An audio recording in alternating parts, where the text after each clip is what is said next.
There are a number of very easy ways to navigate around your project in given situations. If, for example, I tap Z or Z on my keyboard to select my zoom tool and create a nice tight zoom on this piece of clip art.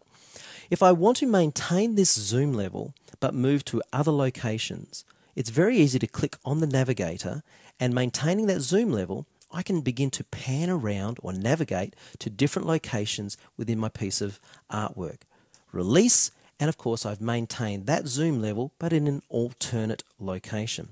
Now, F4 on my keyboard will zoom back to all objects within my working space. If I use the N key, I can also, if for example I create a nice tight zoom there, now tap the N key, I can bring the navigator up on my screen. Again, as I begin to move, I'll maintain that zoom level and be able to navigate or pan to an alternate location. Click and I'll maintain that location. F4, zoom to all objects. Finally, the pan tool can be very handy. If I tap H on my keyboard for the pan tool, or I can find that on my toolbar alongside my zoom tool there, I simply now can click and move my entire working space. So if I have a very large project and a tight zoom, I can move to different locations using the pan tool. Oftentimes you'll need to increase or decrease the spacing between lettering. If I select this piece of text and then choose my shape tool, or I could hit F10 on my keyboard, these kerning arrows allow me, if I for example pull to the right here, I can increase the spacing between the text. Pull back to the left and I can decrease the spacing. However, if I click on the other arrow, I can increase the line spacing. And a really great tip, hold down the Shift key while moving this one.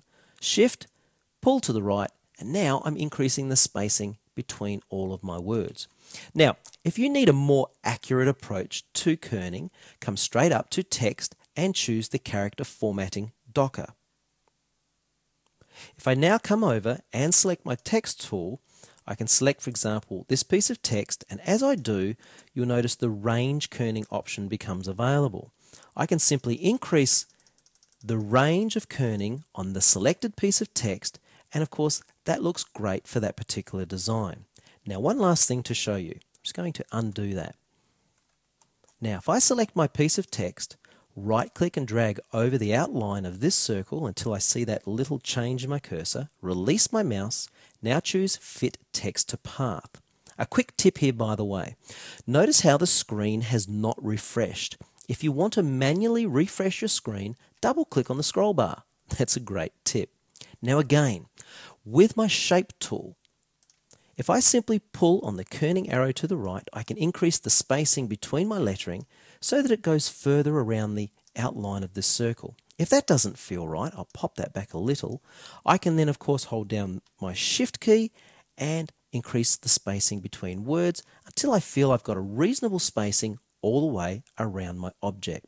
That's a good tip. Here's some great tips for working with the Bezier tool.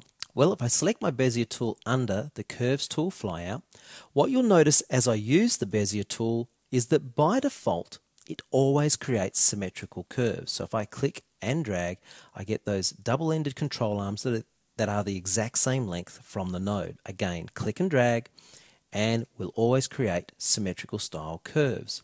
However, if I want to create a smooth curve, all I need to do is click my next point, or while I was on the previous point, tap the S for Scott on my keyboard. And that allows me now to create a smooth curve, meaning I can pull that control arm a lot further than the control arm on the other side of the node. If I change my mind, all I have to do is tap the S key again, and that will revert me back to symmetrical. So for this exercise, I'll tap S, I'll pull over to here, click, and as you can see, I've got a very different look, almost a straight line coming off of that node versus my symmetrical style. I'll click back on this node again to continue on, but what I want to do now is create a cusp or corner node. So all I need to do is tap C for cat on my keyboard. That will release that control arm for me to take it in any direction, and I'll point it over here to highlight this for you. When I click my next point, which is where the line will join to, it will come off of this node in the direction of that control arm. So I'll click over here, and as you can see, it came off there, curved back over to here. Now finally, if I want to move that last node, all I have to do is hold my finger on the Alt key, Alt, and I can reposition my last node to any location that I desire. So there's some great tips for working with the Bezier tool. Creating new objects using the Smart Fill tool. If I select the Rectangle tool and I draw a rectangle over the top of this piece of text, then select my Smart Fill tool found in the Smart Tools flyout, and I click inside of the rectangle is acting as an intersection, or the top of that rectangle where it crosses the text. The Smart Fill tool recognizes that, and it's making new objects between the text and the outline of that rectangle. Click the spacebar for my pick tool. I'll select my new objects, pull them down, select again to bring up the skew handles, skew to the right a little, make them a grey, right click to remove the outline, select my rectangle, squash that down just a little, nice light grey, right click for no outline, shift page down, and look at that. That's a really easy design, particularly for sign writers, because these are all objects you can cut with your plotter. Working with the Polygon tool allows you to create some amazing looking effects and shapes, and I'll show you how to do it. If I come over and select the Polygon tool, on the property bar I can adjust the number of sides or points if you like. I'm going to go up to 25, and I'm going to click and drag on my screen. If I hold finger on control, I can constrain to, well, what looks like a perfect circle, if a polygon can be a circle. Now, selecting my shape tool, all I have to do is pull on any one of these nodes, and you'll notice that the entire polygon reacts. Any one of them, it doesn't matter. If I double click on a face, as you can see, I've added a node now to every face. Double click on the other face to add a node, and of course it responds likewise. I can, for example, I'll click down there and I'll pull that node down just a little and pop that up there. And I'll try to create what doesn't look dissimilar to a gear shape. So there's a type of gear shape, and of course the more you work with it, the more you'll achieve a result that is what you want. Now, if I wanted to create, for example, a saw shape, I might push that up there a little, pull that in, and that one up, select those two, rotate them back. Notice how everything rotates back the other way? Isn't that fantastic? A type of saw shape. Now, here's where it gets interesting. What I'm going to do is I'm going to fill this with an interactive fill.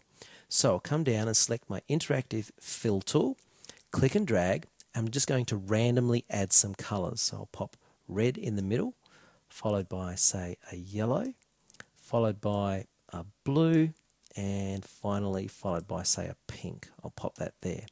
I want this to be a radial fill, in other words, circular. So I'll come up to the property bar and select radial.